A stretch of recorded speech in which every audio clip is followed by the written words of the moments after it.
Halo semuanya, ketemu lagi dengan Nura.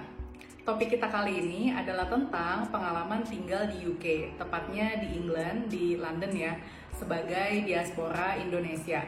Nah, di sini ada Ricky yang akan membagikan pengalamannya ketika ia kuliah dan tinggal di sana. Yuk, kita langsung aja bongkar. Hai Ricky. Nama saya Ricky. Saya sempat kuliah di salah satu kampus di London. Saya ngambil PhD pada saat itu jurusan hubungan internasional di London School of Economics and Political Science. Ricky betah nggak sih tinggal di London? Kalau dibilang betah sih ya harus betah ya. Nura namanya juga. Cuman ya tentu setiap kota tentu ada keunikannya sendiri ya. Maksudnya kalau sebagai London itu kan kita terkenalnya, ya siapa sih yang nggak pengen ke London ya, maksudnya terkenal dengan pertama apalagi orang Indonesia, terkait dengan itu di situ kota di mana Royal Highness, pada saat itu The Queen tinggal, maksudnya yang berhubungan sama kehidupan royalty Inggris di situ. Terus untuk tempat syuting juga banyak di situ. Terus habis itu juga tempat belanja, shopping dan hiburan itu salah satu pusatnya di situ. Jadi banyak hal sih yang orang pengen banget untuk ngunjungin London ya. Cuman kan beda antara ngunjungin dan tinggal ya. Gitu. Kalau ngunjungin kan kalau kita sebagai turis kan dengan waktu terbatas kita cuman hanya yang tertentu aja aspeknya yang kita lihat gitu. Nah, kalau kita yang tinggal ini kan Iya. karena tiap hari day to day itu beda gitu maksudnya dengan kita menjadi turis gitu. Nah, kalau saya pribadi tentu saya ada banyak hal juga yang membuat saya juga itu hal yang sebagai challenging ya, buat saya untuk selama tinggal di London. Yang pertama itu masalah cuaca, itu maksudnya Hmm, cuaca itu yang gloomy, yang cenderung kayak suram gitu maksudnya.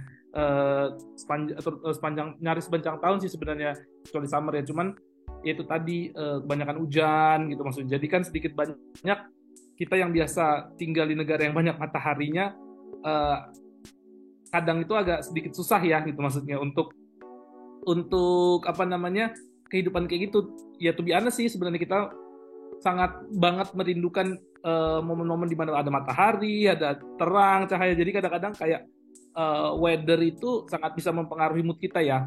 Terus yang hmm. kedua adalah suhu udara ya, dingin gitu maksudnya. Ini yang kadang kita juga sebagai orang yang tinggal di negara tropis ya challenging gitu maksudnya buat kita Iya. gitu. Jadi kalau misalkan jadi penasaran deh, pas karena kan apa kurang sinar matahari ya. Ricky tuh perlu ini nggak sih kayak suplemen gitu vitamin D gitu untuk apa namanya tambahan karena kurang matahari kan? Iya nggak sih? Kalau saya sih sebenarnya nggak, kalau pribadi sih nggak ya, nggak Nggak ada defisiensi ya? yang nggak ada gitu maksudnya. Vitamin D sih memang butuh diskon ya. Barang-barang diskon itu penting banget untuk tropis, karena itu kota mahal loh.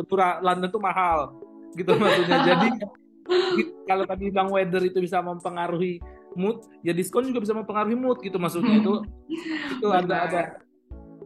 Nah, tadi yang terkait juga tadi selain harga mahal di London itu yang membuat saya menjadi tantangan untuk tersendiri untuk tinggal di sana adalah makanan gitu. Sangat Hmm. sulit untuk menemukan memang makanan yang mirip atau sesuai dengan selera lidah kita gitu loh maksudnya. Makanan Dan kalau Indonesia ya?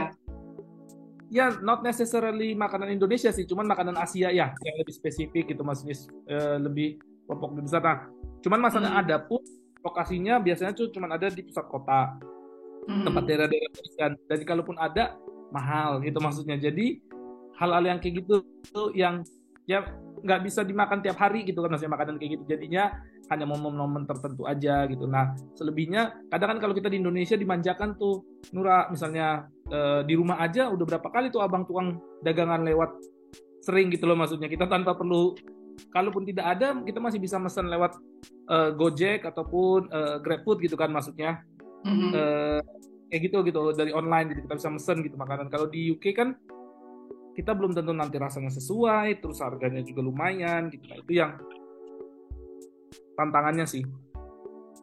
Iya, jadi perlu masak ya. Kalau bahan-bahannya juga susah nggak sih didapetnya?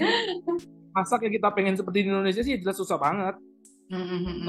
Yang jadi masalah selain masalah nyari bahan juga ngabisin waktunya untuk masak itu, Nura. Jadi kita udah capek masaknya sejam, nanti makannya cuma 30 menit gitu. Udah selesai masak udah capek gitu loh, belum nyuci piringnya. Jadi ya serba salah gitu maksudnya. Jadi nggak menikmati lah.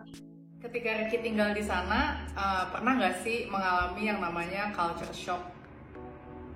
Orang UK itu ya namanya orang Eropa, dia bicara itu langsung terus terang to the point gitu ya maksudnya ya.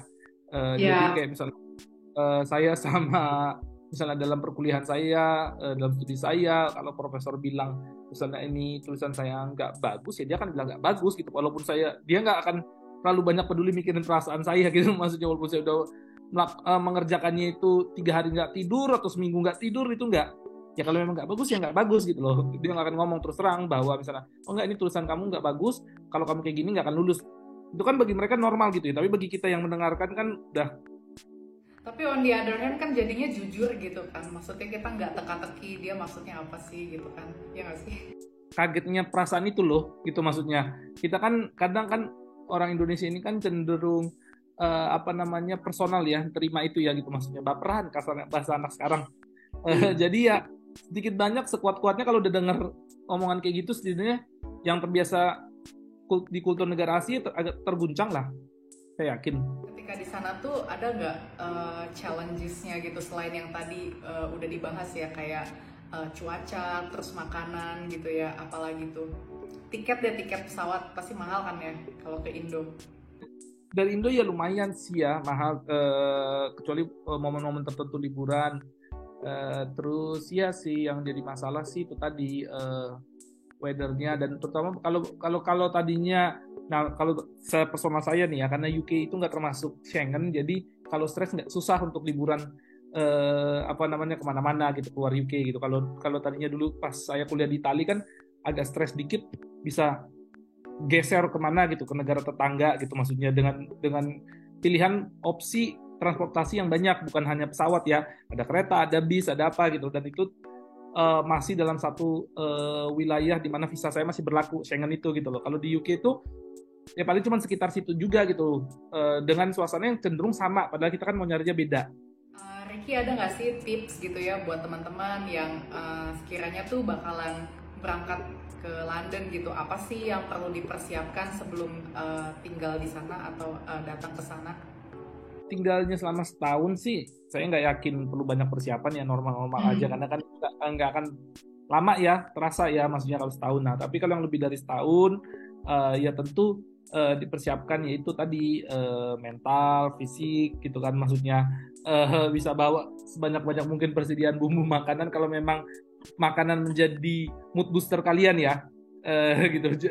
Jadi karena kita kan hidup di negara orang, terutama di UK ini kan London ya, terutama kota sibuk. London tuh kota sibuk, orang semua rush gitu. Jadi tingkat stres juga cukup tinggi di sana gitu maksudnya. Jadi ya udah stres sama misalnya kehidupan biasa, terus harus stres di pekerjaan, dan sedikit punya teman untuk dimana kita bisa melepaskan gitu. Itu yang berat sih. Berat gitu maksudnya.